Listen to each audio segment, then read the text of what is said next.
what could I do differently? What parts did I not do? What, and then that's really when I put my whole plan together and really thought through absolutely everything that I need to do. Hi everyone, Elle Ballard is here today with you on the Empowered Global Women in Business podcast. And my guest today is Elisa Boogaerts. Hi, Elisa. Hi, how are you doing? Thanks for having me on the show.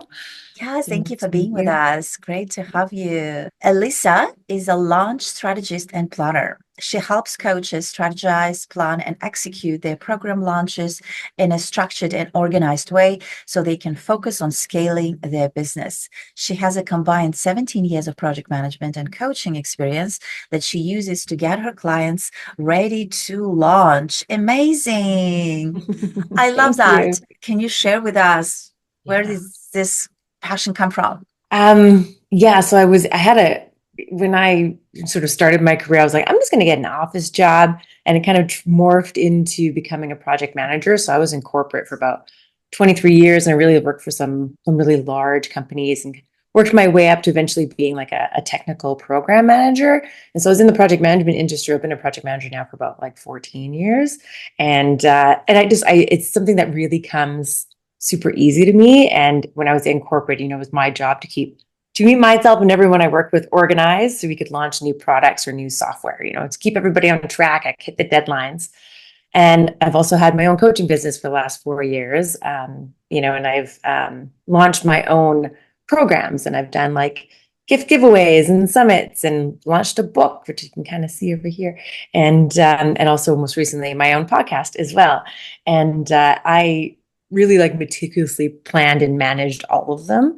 And when I was working with one of my business coaches, he was like, what are you doing with those skills? Because when I first started coaching, I was more into life coaching, helping people with self-confidence. And he was like, like a lot of coaches could really use the skills that you have. Not many people like have all those skills. And so I thought about it for a while, but it took me a bit to kind of transition into it because I had quit my corporate job. And he was like, yeah, you should be a launch manager. But in my mind, I was like, but project management was like the corporate thing. And there was some, working in like diversity and in adversity, sorry, is actually what I want to say. Also with, I was very diverse cultures as well. And, there's some toxic environments. And so in my mind, I was like, I don't want to bring that into my business. And so I was Yeah. like, no, I was like very protective over it, and I was like, I don't want to do Yeah. that. But it took me like a little while to figure out, to really change my mindset of it. And it was like, okay, like the coaching world, the coaching industry is a very different industry from like software development and like a Fortune 100 company, it's got like 20,000 people, like, it's very, very different. And coaches are just wonderful people. I think I absolutely love them. I love the work that they do. And so I really had to change my mindset to be like, okay, this isn't the same and it's not going to be the same. And I'm going to be able to choose who I work with and choose who my clients are, and choose who I surround myself with. Where I found in corporate, you didn't really have that choice. You kind of got put into a team and that was it. And so, yeah, it took me a little while. It took me a good few months to get to a place where I was like, okay, I think I can do this now. And I think that is actually really needed and necessary. Yeah. And then I also just noticed that, like a lot of coaches that were in my same cohorts, they weren't launching their programs. They were taking like a really long time to get it out there. Like some of them even a year. And some of the coaches I did my certifications through, they even like their business ended. They're not coaches now. So many of them. And I was like, oh, I like there's so many things that can get in our way. But I think that one of them is this planning. Like there's so much stuff to do if you're launching a program, and it can be so overwhelming and scary and like just like they don't even know where to start. And I was like, okay, I know that I can help people with that. I love how our stories are very similar because I also used to be in a corporate and have that experience there. And I love what you do because I think it is overwhelming, right? It is when we there's so many moving pieces and we're not realizing until we start, and then we stumble. And so I love that. And by the way, for our listeners, we will be sharing links on how to connect with Elisa. So use those links and get to know her, get to connect with her. Now that you have been building business, this business and helping entrepreneurs, what are some of the lessons that you learned on this journey? Some of them, maybe one big lesson that you would want to share today. Oh, so many lessons. So many things for sure. Right. What would be a big one? I think, well, I love to talk about planning a lot. And I think that one big sort of mistake that coaches can make or entrepreneurs really is that planning process and not giving yourself enough time to put it all Yeah. together, because there's, Right. again, like we're talking about, there's so much that needs to be done. And if you don't sort of think that through, like I know that I Mhm. didn't, like my first time that I launched, well, first I was like many of my friends where I very much hid, and I didn't want to like, I was like, oh, I didn't even tell anybody how they could work with me. I was like Yeah. hiding in perfectionism. And then when I finally did launch, I didn't really, yeah, I didn't think it through properly. I didn't think of all the moving pieces. I didn't, put myself out there enough. I didn't promote it enough. And so it is a part of my launch process. I was doing these like webinars or master classes, and I had four different ones that were leading up to my group program starting. And I had a couple of people show up to my first one, and then I had zero people show up to the next one. Mhm. And that can Yeah. be just so devastating. You're there on Yeah. Zoom and you're Yep. waiting and you're like, do I do it anyway? Like, what if someone shows up late? Or like, or could I just leave because this Right. is awful, And yeah, and so I think Been that there, that's done that. Uh-huh. yeah, right. It's very common, Yes. and Yes. unfortunately, it's For very sure. common. Yeah. And yeah, so like that whole no-show thing. And so after that, like I really used that filter to be like, okay, like because as a Mhm. project manager, I'm very much into lessons learned and retrospectives. And so looking back and doing a self-assessment and being like, okay, what could I do differently? What parts did I not do? What, like, and then that's really when I put my whole plan together and really thought through absolutely everything that I need to do. That really helped me with like all of my conversions have been better ever since I really did that. And even as part of that plan, I think you got to give yourself enough time to do all the things. Mhm. Yeah. Sometimes some clients come to me and they're like, "Oh, I want to launch in 3 weeks' time," and I'm like, Yeah. "That is not enough time. There's so much to do." Oh, yeah, this is so good. This is such a great point that I think we forget, and a lot of us are action takers. We open these businesses, right? We love taking action. We love going after things, after our goals, and it's such a great reminder. And thank you for that, because I think we put this, yeah, exactly that. 3 weeks, 4 weeks. I'm just gonna do it. Yes. I can Yeah. do it, and it's such a great reminder to really take a step back and see, and look at the picture here. And great reminder. Thank you. Me including. I'm taking that as a reminder for myself because I love, coming up with, of course, a lot of us are visionaries, coming up with these new programs and doing all of the things. So thank you. And I know our listeners will appreciate that as well. Um, Yeah, and I've done that as well with like everything that I have launched, like even launching a podcast like you had, like I had to yeah. sit down and really think about it, be like, okay, like as a podcaster, what do I need? What's my Mm, process? As a guest, what flow do they have to follow, in order for me to get yeah. the things I need and they need to get what they need, so really just kind of taking that time to sit down and think it through. What is it, and being in a corporate world, having a job and a little bit of a different sort of day to day versus when Mhm. we are building our own business, right? It takes more discipline and some other things as well. But how has it been for you building a business on your own terms, using your expertise and your experience, of course, but just really navigating everything from creating or starting the name, the yeah, you name it. How has it been for you just to be able to do that? It's been this interesting mix of um feeling free and having that Yeah, freedom and that yeah, it felt to me a lot more calm and peaceful in certain ways, because it was like hmm, I am my own boss now. I don't, because I think a lot in corporate, at least for me, like I very much had sort of like a good girl complex, where I was yeah, like, I have to do everything right, or else I'm going to right, get in trouble. I'm going to get feedback. I won't get that raise, and there was a boss and they could fire me, or, like there was kind yeah, of, there's a lot of this fear around it. uh-huh, And so that really not having that really gave me this, yeah, sense of calm and freedom. And so that was amazing. I absolutely love that. And like I mentioned earlier about like choosing who I work with and who I surround myself with, which is Yeah. also amazing. Because Mm, I remember once when I was in corporate, I did this activity and it was like draw sort of like a scale kind of going like up and down across your career timeline. And every time that I felt really good and it was like felt like I was on an up trajectory was when I was with an amazing team and I had a mm, great manager. And then the times yeah. when I was in, say, a toxic team or there was somebody I felt maybe that was bullying me or what have you, or I had a manager I didn't get along with, then I was like, my career felt really low, you know? And so it was interesting. I did this scale up and down to my career, and all the Interesting. low points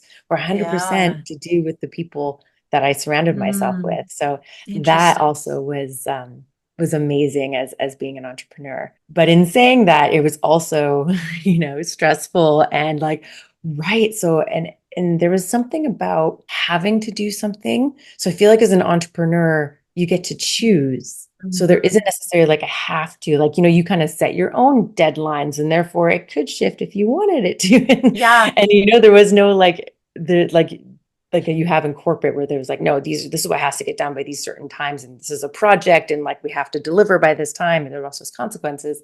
There wasn't really that. And so I found like I wasn't, especially at the beginning, not getting all the stuff done I needed to get done. And also getting trapped in sort of like all the busy work, which I kind of like doing. I like planning, I like organizing, but reaching out to someone for a sales call, ooh, I didn't like that. So, Yeah. I would procrastinate on that and avoid that. But Yeah. of course, then you're not going to get the business in, like um, putting together my project plan doesn't really help anybody but me. So, Yeah. so I Yeah. found that was really difficult to be like, okay, like there's certain like revenue generating activities that I must do. And, but getting your head around that and prioritizing those and actually making them happen. Even now, I still sometimes I struggle with that, I'll see it and be like, oh, I really don't feel like searching for speaking opportunities today or following up with my JV partners or following up with sales calls. There's some days I just really don't because I don't enjoy those things as much. But they are musts of your business. And so I found that Right. was really quite tricky to get my head around that. Yeah. I love those. Um, you know, it's so interesting how much we learn about ourselves first, right? It's just such a it's so interesting to me how much I learned about who I am, about myself, and how, like, what I'm thinking as I'm building, because it's just so much relying on myself, on my own everything. Mhm. It's such a great learning experience to get to know myself better just from having a business, right? And I also love what you mentioned about, having this almost like rules, or we have to do things, and this discovery of, wait a minute, I don't have to do this. Who said that I have to do this? Like, I don't have to do this. This is my thing now. So just getting from that mindset, really from an employee mindset. So interesting. Yeah. So thank you for sharing that. And Yeah. and like I mentioned, we are on the Empowered Global Women in Business podcast, and we will post links on how to connect with Elisa and her beautiful experience and what she does, helping with the program launch for your businesses, course launch for your businesses. So make sure you connect with her. And as we are getting to the finishing line here, is there anything that you would want to share with our listeners? Yeah. I was just thinking like sort of on the topic of what we were saying, sort of at the Mm-hmm. beginning of your business. And I think one thing I'd love to share is that um of course, because I'm like an organized person, so I just kind of did this naturally. But in working with my clients, I realize that people don't, and so it's like, and I really think it's about setting up sort of like your backend systems and your filing systems, um, Mm-hmm. because I've noticed that some of my clients, they can spend a lot of time searching for things. Like, oh, Mm-hmm. I downloaded that, I made a thing, something on Canva and I downloaded it and now it's somewhere. Or I created a document or like my bio's written somewhere and I can't find it anywhere, And so they spend a lot of time searching for them. And sometimes if you can't find them, then they end up recreating it. And that can really take a lot of time, and time is money.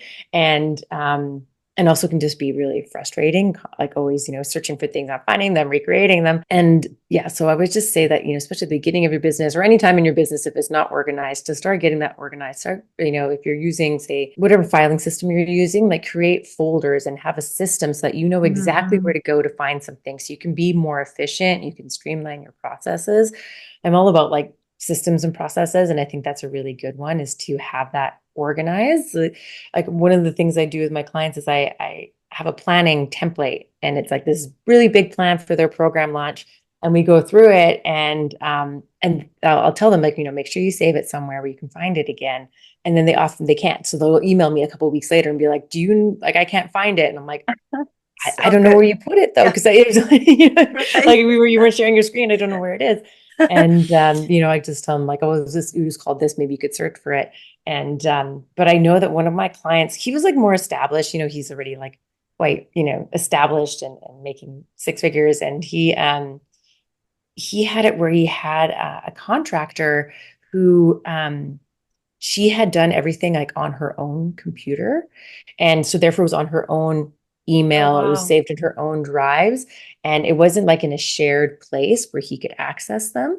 And so then Mhm. her contract ended. And the next time he was launching, he hired someone different. And he had no longer had access to any of all those Oh, assets, like no. the images and emails and Yeah. documents and Oh, systems and all those things. It was all basically gone.